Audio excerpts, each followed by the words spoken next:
Welcome to Thanjavur maths. இந்த வீடியோவில் நம்ம பார்க்க போகிறது 11th ஸ்டாண்டர்ட்கான பர்முடேஷன்ஸ் அண்ட் காம்பினேஷன்ஸ் அப்படிங்கிற சாப்டரில் ஃபேக்டோரியல்லாம் என்ன அப்படின்னு சொல்லி பார்க்க போகிறோம். அதுக்கு பேஸ்டாக உள்ள சம்ஸ் எல்லாம் பார்க்க போகிறோம். ஸோ ஃபஸ்ட்டு ஃபேக்டோரியல் அப்படிங்கிறது என்ன அப்படின்னா, இதுதான் வந்து n ஃபேக்டோரியல். இதுதான் அதோட நொட்டேஷன். அதாவது ஒரு லைன் போட்டு கீழே வந்து ஒரு டாட் வைப்போம். இதுக்கு பேர் வந்து நம்ம ஃபேக்டோரியல் அப்படின்னு சொல்லுவோம். ஸோ n ஃபேக்டோரியல் அப்படின்னா அதோட ஃபார்முலா என்னன்னு பார்த்தீங்கன்னா n into n minus 1, n minus 2 etc. லாஸ்ட்டில் நம்ம வந்து 1 வர வரைக்கும் அதை வந்து எக்ஸ்டெண்ட் பண்ணணும்.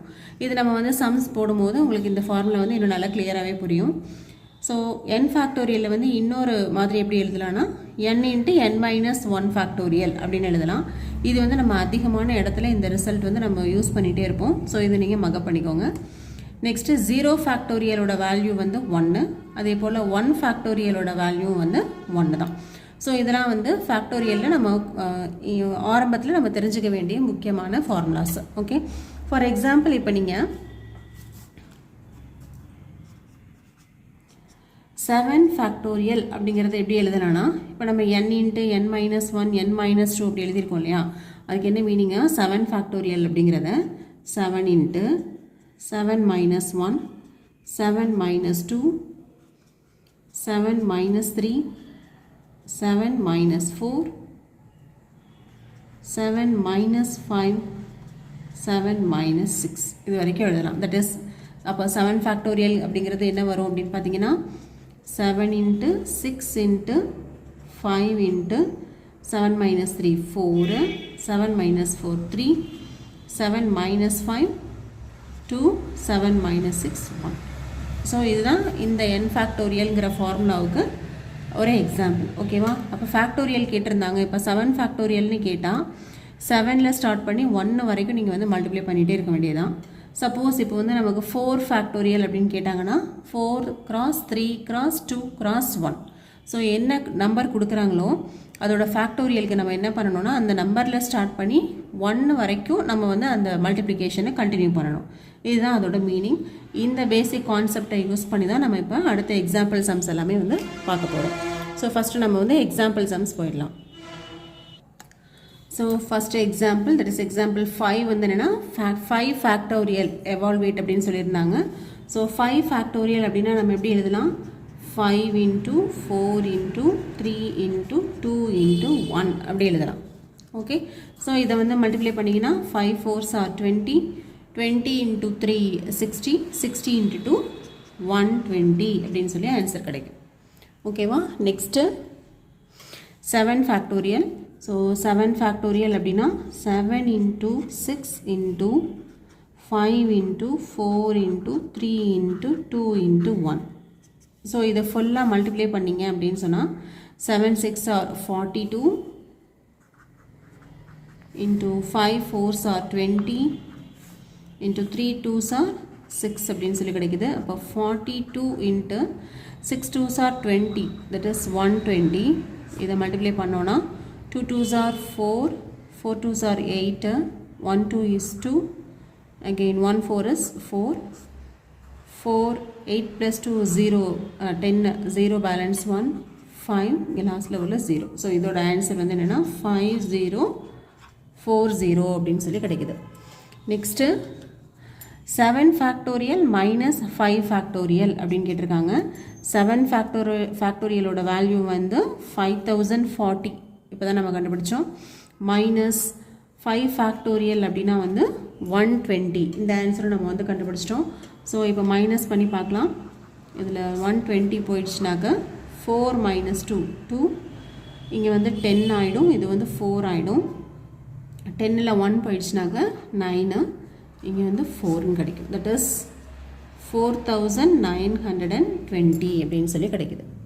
ஓகே, இப்படி தான் வந்து எவால்வேஷன் கேட்டிருந்தாங்கன்னா இப்படி தான் போடணும். நெக்ஸ்ட்டு அடுத்த எக்ஸாம்பிள் பார்க்கலாம். இப்போ இதில் எப்படி கேட்டிருக்காங்கன்னா 7 ஃபேக்டோரியல் டிவைட் பை 5 ஃபேக்டோரியல் அப்படின்னு சொல்லியிருக்காங்க. ஸோ 7 ஃபேக்டோரியலை நம்ம எப்படி எழுதலாம், 7 into 6 into 5 ஃபேக்டோரியல் அப்படின்னு எழுதிடலாம். அதாவது நம்ம யூஸ்வலாக இந்த 7 ஃபேக்டோரியல் எப்படி எழுதுவோம் அப்படின்னு பார்த்தீங்கன்னா 7 into 6 into 5 into 4 into 3 into 2 into 1 இப்படி தான் நம்ம எழுதுவோம் இல்லையா. இப்போ இங்கே நமக்கு கீழே வந்து 5 ஃபேக்டோரியல் இருக்குது அப்படிங்கிறதுனால இது ஃபுல்லாக இந்த 7 into 6 அப்படியே போட்டுட்டு 5 4 3 2 1 இது எல்லாத்துக்கும் சேர்த்து நான் வந்து என்ன பண்ணிட்டேன்னா 5 ஃபேக்டோரியல் அப்படின்னு மட்டுமே போட்டுக்கிறேன். இதை ஏன் இப்படி போடுறேன் அப்படின்னா கீழே நமக்கு டினாமினேட்டரில் ஒரு 5 ஃபேக்டோரியல் இருக்குது. ஸோ இதை நம்ம ஃபுல்லாக எக்ஸ்டெண்ட் பண்ணிவிட்டு மல்டிப்ளை பண்ணி அப்புறம் டிவைட் பண்ணி ஆன்சர் போடுறது வந்து ரொம்ப ரொம்ப டைம் எடுக்கும். அதனால தான் நம்ம என்ன பண்ணிக்கலாம், இந்த மாதிரி ஃபேக்டோரியல் சம்மில் நியூமரேட்டரும் டினாமினேட்டரும் வருது அப்படின்னு சொன்னால் நம்ம என்ன பண்ணிக்கலாம்னா இந்த மாதிரி சிம்பிளிஃபை, அதாவது ஃபுல்லாக எவாலுவேட் பண்ணாமல் இது மாதிரி ஸ்ட்ரைக் அவுட் பண்ணிக்கிற மாதிரி நம்ம வந்து கன்வெர்ட் பண்ணிக்கலாம். அதாவது இப்போ வந்து மேலே ஒரு 5 ஃபேக்டோரியல் இருக்குது, கீழே ஒரு 5 ஃபேக்டோரியல் இருக்குது. ஸோ நம்ம வந்து கேன்சல் பண்ணிக்கலாம். ஸோ இது மாதிரி டேரெக்டாக நம்மளால் பண்ண முடியுங்கும் போது இந்த மாதிரி ஸ்டெப் வந்து நம்ம யூஸ் பண்ணிக்கலாம். இதுக்கு தான் நான் வந்து இந்த ஃபார்முலா ஒன்று உங்களுக்கு சொன்னோம். n ஃபேக்டோரியல் அப்படின்னா n into n minus 1 factorial அப்படின்னு சொல்லி ஃபஸ்ட்டு ஒரு ஃபார்முலா பார்த்தோம் இல்லையா. ஸோ இதை நம்ம இன்னும் எப்படி போடலாம்னா n into n minus 1 n minus 2 factorial அப்படின்னு கூட போட்டுக்கலாம். ஸோ அது எதுக்காக அப்படின்னா இந்த மாதிரி ஈஸியாக வந்து சம்ஸை வந்து சால்வ் பண்ணுறதுக்காக தான், ரொம்ப டைம் எடுக்காமல். இப்போ நமக்கு என்ன கிடச்சிருச்சுன்னா 5 ஃபேக்டோரியலும் 5 ஃபேக்டோரியலும் கேன்சல் ஆகிடுச்சு. 7 6 ஆர் நமக்கு வந்து ஆன்சர் 42 அப்படின்னு சொல்லி கிடைக்குது.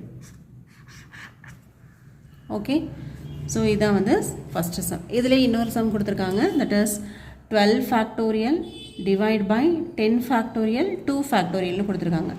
மேலே வந்து நமக்கு 12 ஃபேக்டோரியல் இருக்குது, கீழே வந்து 10 ஃபேக்டோரியல் இருக்குது. ஸோ நான் இதை என்ன பண்ணுறேன், இந்த 10 ஃபேக்டோரியல் வர மாதிரி நியூமரேட்டரை வந்து நான் வந்து கன்வெர்ட் பண்ணிக்க போகிறேன். அப்போ இது எப்படி எழுதுனான்னா 12 இன்ட்டு இந்த 12 ஃபேக்டோரியலை 12 இன்ட்டு 11 இன்ட்டு 10 ஃபேக்டோரியல் அப்படின்னு சொல்லி எழுதிக்கலாம். டிவைட் பை இங்கே ஏற்கனவே வந்து ஒரு 10 ஃபேக்டோரியல் இருக்குது, இன்ட்டு இங்கே ஒரு 2 ஃபேக்டோரியல் இருக்குது. 2 ஃபேக்டோரியல் அப்படின்னா 2 இன்ட்டு 1 அப்படின்னு சொல்லி எழுதிக்கலாம். ஓகே, 2 ஃபேக்டோரியலோட வேல்யூ வந்து 2 இன்ட்டு 1. இப்போ நியூமரேட்டரில் ஒரு 10 ஃபேக்டோரியல், டினாமினேட்டரில் ஒரு 10 ஃபேக்டோரியல் கேன்சல் ஆகிடுது. நெக்ஸ்ட்டு இந்த 2வையும் இந்த 12ஐயும் கேன்சல் பண்ணிங்கன்னா 6ன்னு கிடைக்கும். 6 11s are 66 அப்படின்னு சொல்லி கிடச்சிருச்சு. ஓகே, இப்போ நம்ம சப்போஸ் நம்ம என்ன பண்ணியிருக்கோம், இந்த 12 ஃபேக்டோரியலும் ஃபுல்லாக எழுதி 1 வரைக்கும் எழுதிட்டு 10 ஃபேக்டோரியலும் ஃபுல்லாக எழுதிட்டு அப்படிலாம் போட்டோம்னா நமக்கு என்ன ஆகும்னா ரொம்ப டைம் எடுக்கும். அந்த மல்டிப்ளிகேஷன் டிவிஷன் போடுறதுக்குலாம் ரொம்ப டைம் எடுக்கும். ஸோ இதுதான் வந்து ஷார்ட்கட் மெத்தட், இப்படி தான் நம்ம வந்து போட்டுக்கணும். ஓகே, நெக்ஸ்ட்டு 7th கொஷின், அதாவது எக்ஸாம்பிள் 7 என்னன்னு சொல்லி பார்க்கலாம். n factorial by r factorial into n minus r ஃபேக்டோரியல்னு சொல்லியிருக்காங்க. இதில் n equal to 5 and r equal to 2 அப்படின்னு சொல்லி சப்ஸ்டியூட் பண்ணி இதோட வேல்யூ வந்து நம்ம கண்டுபிடிக்கணும். அப்போ this is equal to n factorial, nக்கு பதிலாக 5 டிவைட் பை rக்கு பதிலாக 2 ஃபேக்டோரியல். அப்போது 5 மைனஸ் 2 ஃபேக்டோரியல். ஸோ n ரெண்டு ஆரோட வேல்யூஸை நம்ம வந்து சப்ஸ்டியூட் பண்ணியாச்சு.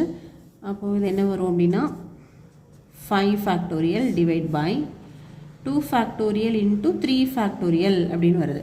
ஸோ இப்போ இங்கே என்ன பண்ண போகிறேன்னா மேலே வந்து 5 ஃபேக்டோரியல் இருக்குது, கீழே 3 ஃபேக்டோரியல் இருக்குது. ஸோ இதுக்கு ரெலவெண்ட்டாக நம்ம மாற்றிக்கலாம். That is 5 into 4 into 3 factorial. இந்த 5 ஃபேக்டோரியலை இது மாதிரி எழுதியிருக்கோம். டிவைட் பை இந்த 2 ஃபேக்டோரியலுக்கு பதிலாக 2 இன்ட்டு 1 அப்படின்னு போட்டுக்கலாம். இந்த 3 ஃபேக்டோரியலை அப்படியே எழுதிக்கோங்க. ஸோ இப்படி எழுதணுன்னா இந்த 3 ஃபேக்டோரியலும் 3 ஃபேக்டோரியலும் கேன்சல் ஆகிடும். 2க்கும் 4க்கும் கேன்சல் பண்ணாக்க 2 2s are 4. ஸோ மேலே பார்த்தீங்கன்னா 5 இன்ட்டு 2 வந்து 10 அப்படின்னு சொல்லி கிடைக்குது. ஸோ நமக்கு ஆன்சர் என்னன்னு பார்த்தீங்கன்னா 10 தான் இதோட ஆன்சர். ஓகே, நெக்ஸ்ட் வந்து 8th question, that is example 8th. இதில் என்ன சொல்லியிருக்காங்கன்னா 1 by 8 factorial plus 1 by 9 factorial equal to x by 10 factorial. Find the value of x அப்படின்னு சொல்லி கேட்டிருக்காங்க. ஸோ இதையும் நான் வந்து என்ன பண்ண போகிறேன்னா 1 by 8 factorial அப்படியே எழுதிக்கோங்க, ப்ளஸ் 1 by 9 ஃபேக்டோரியலுக்கு பதிலாக 9 into 8 ஃபேக்டோரியல் அப்படின்னு சொல்லி எழுதிக்கலாம். This is equal to x by 10 ஃபேக்டோரியலுக்கு பதிலாக 10 into 9 into 8 ஃபேக்டோரியல் அப்படின்னு எழுதிக்கலாம். ஓகே, இப்போ இங்கேயும் வந்து 1 by 8 ஃபேக்டோரியல் இருக்குது, இங்கேயும் 1 by 8 ஃபேக்டோரியல் இருக்குது. ஸோ ரெண்டையும் நான் காமனாக வெளியில் எடுக்கிறேன். இப்போ இங்கே உள்ள என்ன வரும்னா இங்கே 1/8 ஃபேக்டோரியலை எடுத்தாச்சு. அப்போ ரிமைனிங் வந்து நமக்கு 1ன்னு வரும். ப்ளஸ் இங்கே 1/8 ஃபேக்டோரியல் எடுத்துட்டோம் அப்படின்னா நமக்கு ரிமைனிங் வந்து 1/9 இருக்கும்.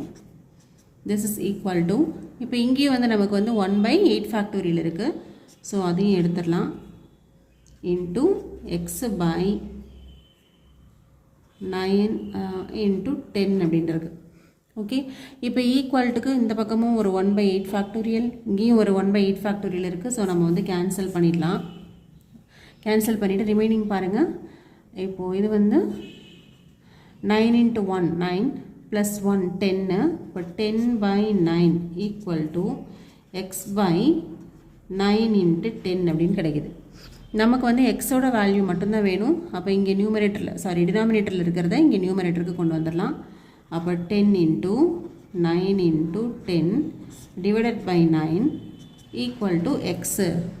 ஓகே, இப்போ 9ம் 9ம் கேன்சல் ஆகிடுச்சுன்னா 10 × 10 100. அப்போது எக்ஸோட வேல்யூ வந்து நமக்கு என்னென்னு கிடைக்குதுன்னா x = 100 அப்படின்னு சொல்லி கிடைக்குது. ஸோ நம்ம வந்து எக்ஸோட வேல்யூ வந்து ஃபைண்ட் அவுட் பண்ணியாச்சு. இதோட எக்ஸாம்பிள் சம்ஸ் முடியுது. நம்ம நெக்ஸ்ட் வீடியோவில் இதில் உள்ள எல்லா எக்ஸசைஸ் சம்ஸுமே போட்டுடலாம். இதுவுமே வந்து ரொம்ப ரொம்ப ஈஸியான ஒரு சாப்டர். ஸோ இதில் உள்ள எந்த சம்ஸையும் நீங்கள் மிஸ் பண்ணிடாமல் நல்லா வந்து ப்ராக்டிஸ் பண்ணிட்டு போங்க. நம்மளோட சேனல் உங்களுக்கு பிடிச்சிருந்ததுன்னா லைக் பண்ணுங்கள், ஷேர் பண்ணுங்கள். தேங்க்யூ ஃபார் வாட்சிங்.